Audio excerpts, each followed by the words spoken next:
morning, Warsaw. Today is Sunday, 24th September. It will be mostly cloudy with highs of 15 degrees Celsius or 59 degrees Fahrenheit for our American listeners. Sunrise will be at 6:41 a.m. and sunset at 6:46 p.m. We are on the 55th day of the Warsaw Uprising, and I hear capitulation talks are on the table. We're on day 55, so the 24th of September, 1944. And of course, we start off with what's going on the ground. We'll start with Śródmieście this time. The enemy activity, it's increased a little bit here. There's a lot of machine gun fire, grenade launchers. At about 5 p.m., Germans decide to attack some of the insurgent positions. However, they're not quite successful. There are lots of grenades thrown at the Germans, and then they just give up. Then the insurgents decide to set fire to a house, which also forces the Germans to withdraw to the southern part of the city centre instead. In Żoliborz, again, the Germans are heavily attacking, and the Poles are retreating towards some of the bigger workshops and factories down in that area. And in Mokotów, of course, bombing is still going on in that area. There is a general attack this time, which is supported by a lot of weaponry. We're talking about tanks, guns, heavy artillery, all sorts of various different equipment that, of course, the insurgents just don't have. They managed to push the Germans back to a certain point, but unfortunately, it's not as successful as they wanted to. This day, actually, oddly enough, in Mokotów is really important to myself. The day that my great-grandmother actually dies, she dies in one of the bombings in the district of Mokotów. I actually believe that she died on the 27th of September because that's what was rumoured in the family. And then I actually, as a historian, went and did my own digging, which is the better option. And a friend of mine contacted me because he was looking through the Red Cross records, and he said, "Listen, I found your great-grandmother." I said, "No, you haven't, because I haven't been able to find her." And he did. He actually did. Her name is slightly misspelt, but all the other information adds up, where she lived, her date of birth and everything else. And I actually discovered the exact place of her death. My grandfather never told me where it was, but this actually showed us exactly where she died. And the story goes, and this was given by another nurse that she worked with, that other people died alongside her. And what she did, she evacuated everybody out of the building that she was in, and she stayed with some of the more heavily wounded. And of course, because of that, she ended up losing her life. Her friend collected her rings, actually. And post-war, all of this, nobody knew what happened to people, and it was just crazy. And my great-grandfather and my grandfather never knew what had happened to her. And my grandfather actually wrote a letter to his father when he was in a displacement camp, and he said, "Dad, I'm paraphrasing here, of course, that Dad, I heard from a friend of mine who saw Mum days before capitulation. She's still alive. She's still here." So they believed that she'd survived the Warsaw Uprising, but they didn't hear anything for years. And towards the end of the 1940s, my great-grandfather was at a ball, and a woman approached him and said, "You're General Langner, aren't you?" And he was like, yes, I am. He goes, she hands over my great-grandmother's rings and says, "I'm really sorry." And that's how he found out that she'd died during the Warsaw Uprising. So I'm so sorry, Alina. It really brings it home then. So your great-grandfather was Langer, who had actually served, he was the commander of the defense of Lvov in 1939, and his wife had also served throughout the war and mainly in a medic role, and she had been nursing throughout the uprising. It's a very interesting story because we've mentioned, I think we might have touched during our recordings, is that a lot of people who functioned in the underground resistance didn't know that, for example, their parents or their mother or their siblings were also within the underground resistance. It was all so secretive. And neither did my great-grandmother nor my grandfather know that either was in the resistance movement. There's plenty of other stories I can tell about her, but if you want to, you can always head to my Twitter page. I'll write a couple more up there. And I know occasionally you've put up a photograph of her, and she was, you don't have to be beautiful to be a woman in the resistance, but in this case, she really was a stunning lady as well. Right. So I've spoken about what's happening on the ground, really. Claire, there's still stuff happening in the air this close to the end of the uprising.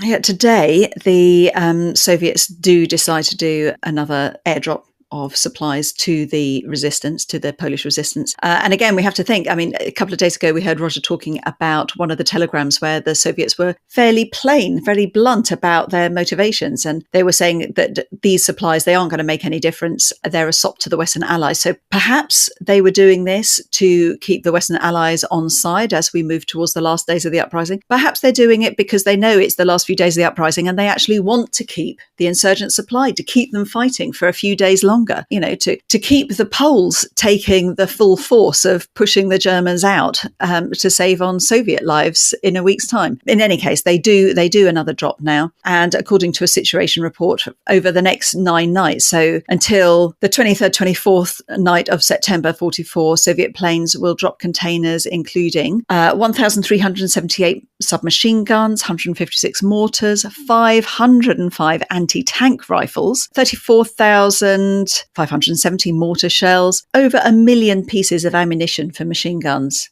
and 88 tons of food. I mean, what I find most shocking about this is not a small drop. This is significant. And they obviously had this material. Had they shipped it over, had they dropped it over a month, even 3 weeks earlier, it could have made a significant difference. But now everyone knows pretty much it's too late to change the course of the battle. Of course, what we don't know is how many of those containers landed in areas that were held by the Home Army and were collected by the resistors, and how many were dropped either into the Vistula or into the hands of the enemy. In any case, by this point, it is too late, and General Bohr, he knows it. And today also, he actually goes back into talks with the Germans. He's got 2 key priorities at this point. He wants legal protections for his soldiers as prisoners of war. So, as we know, because we covered it earlier, the Home Army is now an official part of the Allied armed forces, and they are fighting in the open and, importantly, legally in uniform, albeit their uniform are these white and red armbands, some of them very tattered and filthy by now. So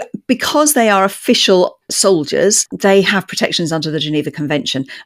Now, I think it's easy to overstate this. We know that the Germans often disregard this, including the hanging of chaplains, the wounded, and so on. But it's nevertheless does give a level of very important protection, vital protection for the forces as they surrender. And it's at this point that General Bohr finally also signs the decree that enshrined into law that women serving in the Home Army were also regular legal soldiers, meaning they had military rank and protections under the Geneva Convention as well. So this is the decree that had been drafted by Zoe in London when she was serving out there in the spring and summer of 1943. And it's at this point that it is signed into law. And of course, it has, hugely important consequences. It's this moment that Nazi Germany actually creates prisoner of war camps specifically for women for the first time in the Second World War. I have to say they were pretty appalling conditions. They were even worse than the male prisoner of war camps. They're mainly on marshy ground full of mosquitoes. Disease was rife. But previously, the women were being either shot as bandits or sent to labour camps to be worked to death. And so this would save thousands of lives, as these Polish women were the first female units interned as prisoners of war during the war. And Bohr's second priority is he wanted to create an accurate history of the Warsaw Uprising so that it was recorded for posterity. He knew that the Soviets were going to be coming in, that they were likely to rewrite the history, to impose their own narrative of the war. Of course, we've talked a lot about the filming, the photography, but also the cinema filming that was taking place throughout the uprising. And there are a number of reports that have been microfilmed as well. So Bohr selected 4 Home Army officers and sent them out independently on different routes, different ways, to reach London, to the government in exile, the Polish government in exile, to bear witness and to bring out as much of this information as they could. And among the 4 selected was Jan Nowak, who we have talked quite a bit about during this because he had been doing his reports on the Lightning Radio. So he was among those sent out. He was given various documents, microfilm, given a very thorough briefing, and very importantly, a priority pass for the sewers so that he could get out underneath the city to the Mokotów area and get out from there. And also, when he asked for it, actually, he was given permission to take out his young bride, Jadwiga Wolska, whose pseudonym was Greta because she had this lovely Greta Garbo-style face and hairdo. And we covered their wedding earlier on, where they marched down the aisle on an aisle of broken glass to the back to the soundtrack of the battle. castle, only hundreds of yards away in the distance. So he is given permission to go out with Greta. And actually, it sounds very romantic. Often romantic stories like that go hand in hand with practical purposes, because if you are crossing enemy-held Polish territory, it is easier to be travelling as a couple rather than as an individual male of conscription age, just slightly more protection, slightly more able to blend in. So Zoe had been working before the uprising in land communications, courier-based communications, doing a lot of that work herself, but also organising the routes. And so Zoe is now ordered by General Komorowski to provide a safe route for Novak to go from Poland to Britain. A safe route. I mean, she herself said, there was no such thing as a safe route at this point. But that is her last mission of the uprising. And she's given assistance as well. But all she is given is a small slip of white silk, which has been typed over. I remember when she was being moved back earlier on in the war, she was laughing and swearing and kicking typewriters as a female unit was given priority over of her and her unit to go through the city in this small defended corridor. But now one of those typewriters has been used to type orders on this slip of white silk, demanding that the bearer, i.e. Zoe, be given all help. And that is signed by General Bohr himself. And this is something that, it is extraordinarily powerful. You find later on when she's undertaking that mission to try and get Jan Novak out, people are falling to their knees and kissing the silk to kiss his signature. That is it's sort of almost like reliquary, really. But at first, they have to get out of Warsaw itself, and that they have to do independently. So Novak sets off, but it'll be a while before Zoe manages to get out. Just as we finish this episode, I want to say thank you to Steve, our graphic artist, who has put my great-grandmother's face on today's graphics. So thank you so much. That was a nice surprise when I opened up the graphics. But thank you so much, everyone, for joining us for day 55. Join us tomorrow for day 56. And don't forget to rate us on your favourite platform. Thank you so much, everyone.